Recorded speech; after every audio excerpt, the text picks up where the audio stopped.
Hey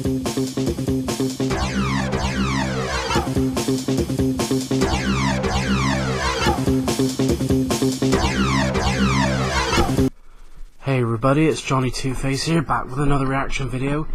This time I'm going to be reacting to 8 greatest ancient weapons and armour of all time by All Things Human. Now, I'll leave the link to the original video in the description down below. I hope you subscribe to All Things Human for more similar content, and I'm not going to waste any more time, and we're just going to get into this and play.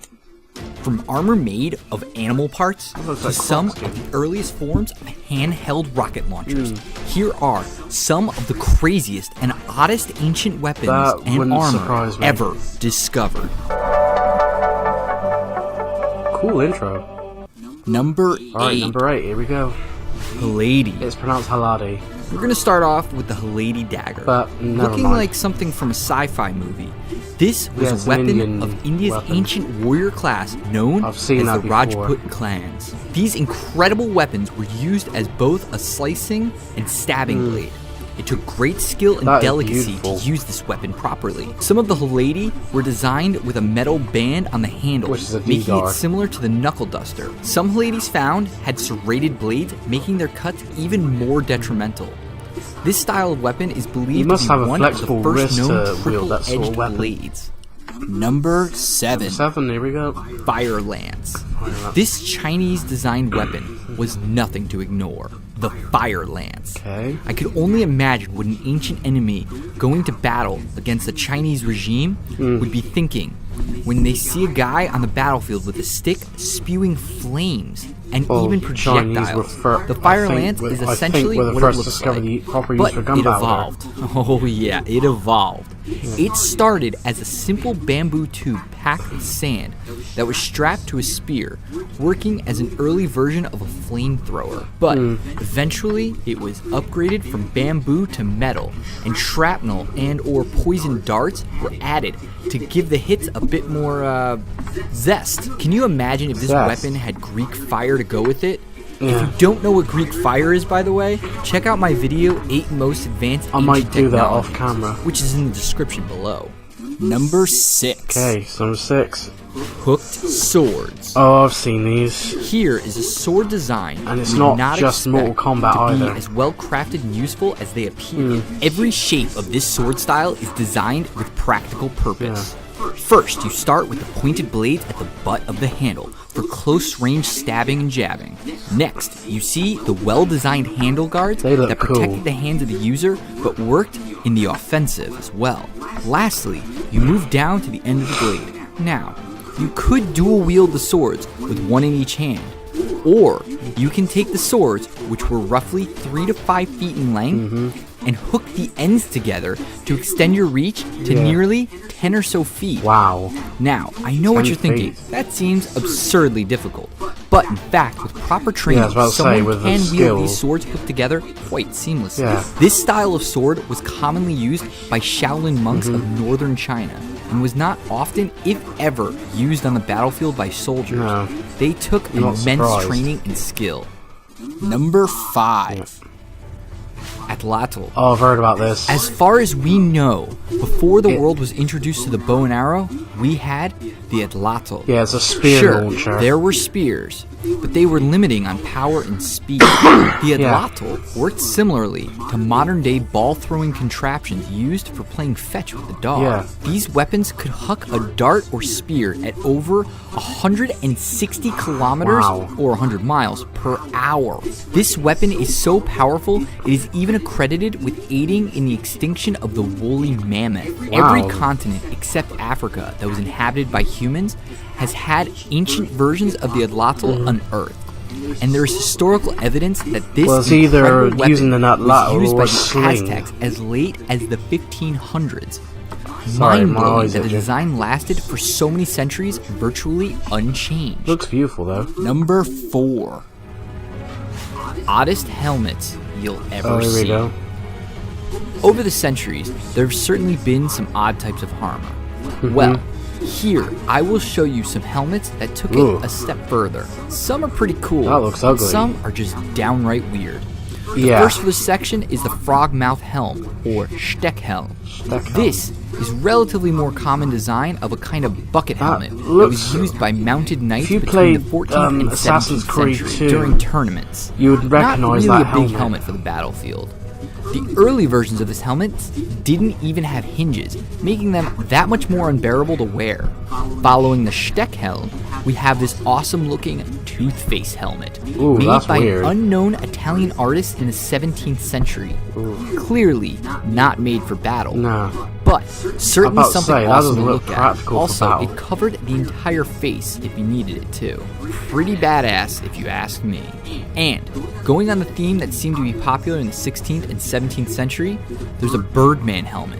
Putting animals on helmets was sorta in. To me, just looks daft. Pretty look, but it looks like these were a pain in the butt to wear. Yeah, Last I can imagine up they is were. the horned helmet from Innsbruck, what Austria. What the hell? This one is weird. Like, You don't say. It's intimidating in sort of a creepy way. This strange No, looking to me, helmet it's not really was intimidating, part of it's the just suit of odd. armor presented by the Holy Roman Emperor Maximilian I to Henry VIII in 1514.